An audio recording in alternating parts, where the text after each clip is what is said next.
She was always there for everyone, like until the day she wasn't. And the world didn't even notice. No goodbye, no explanation, just silence. This is the story of the day Mama disappeared, and no one asked why. They say when a mother goes silent, her silence is louder than any scream. But on the day Mama disappeared, no one heard anything at all.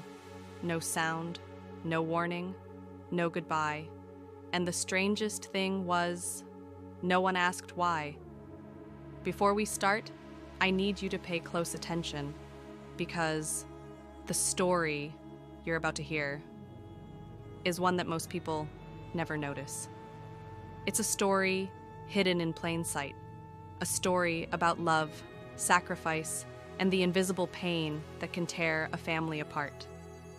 If you've ever loved someone who seemed fine, you'll want to hear this until the very end. Mama was the kind of woman everyone depended on. She woke up before the sun, prayed before her feet touched the ground, and carried the weight of her family as if it were made of feathers. She cooked, she cleaned, she worked double shifts, and she smiled even when her hands trembled. And whenever anyone asked, "Are you okay?" she always said, "I'm fine." But she wasn't fine, not really. And because she never spoke about her pain, no one noticed, except me. But the day she disappeared would reveal everything she had been hiding, a secret no one was ready to face. And this is the moment everything changed. It was a Wednesday. Nothing special, nothing unusual. But Mama moved differently that morning. Her eyes were tired in a way I hadn't seen before, the tiredness of a long life, not just a long day. She hugged me longer than usual, held me tightly, as if memorizing the shape of me, and whispered, "Be good today."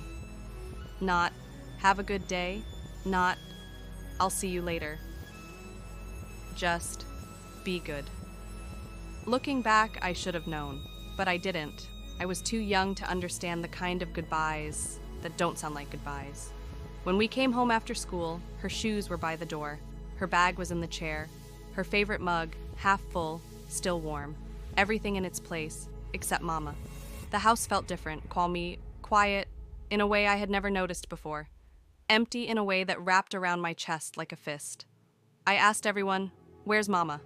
But no one looked up, no one panicked, no one wondered.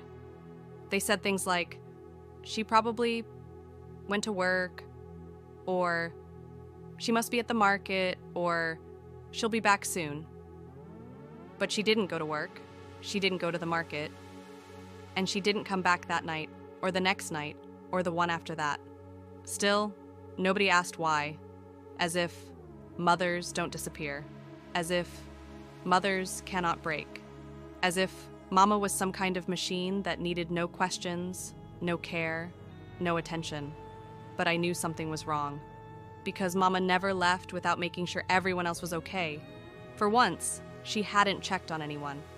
And here's the part that shocked me the most. It took years before we finally understood what happened.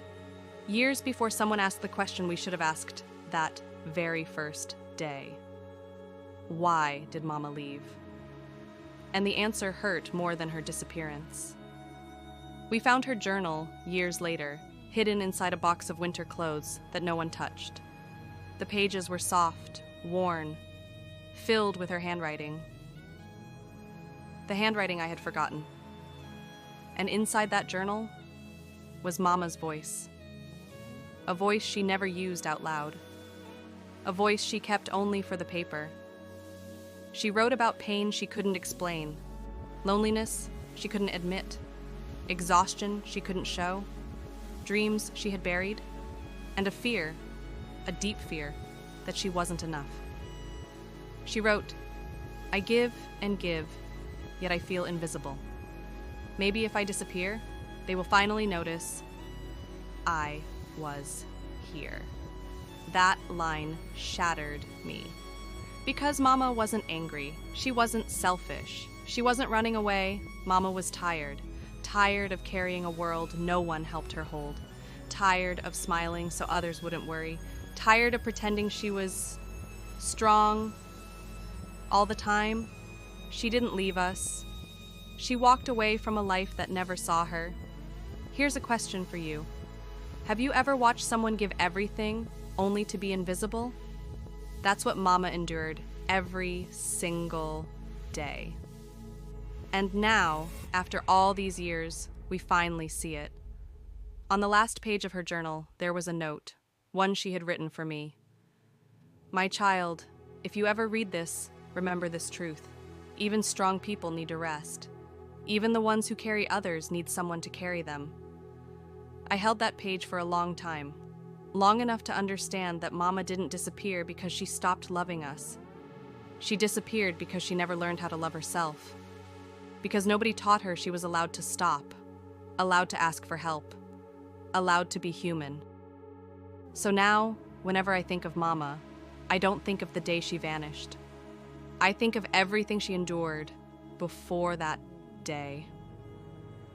Her strength, her silence, her sacrifices that nobody noticed, her love that nobody questioned, her pain that nobody asked about. And I tell this story for one reason. So, no,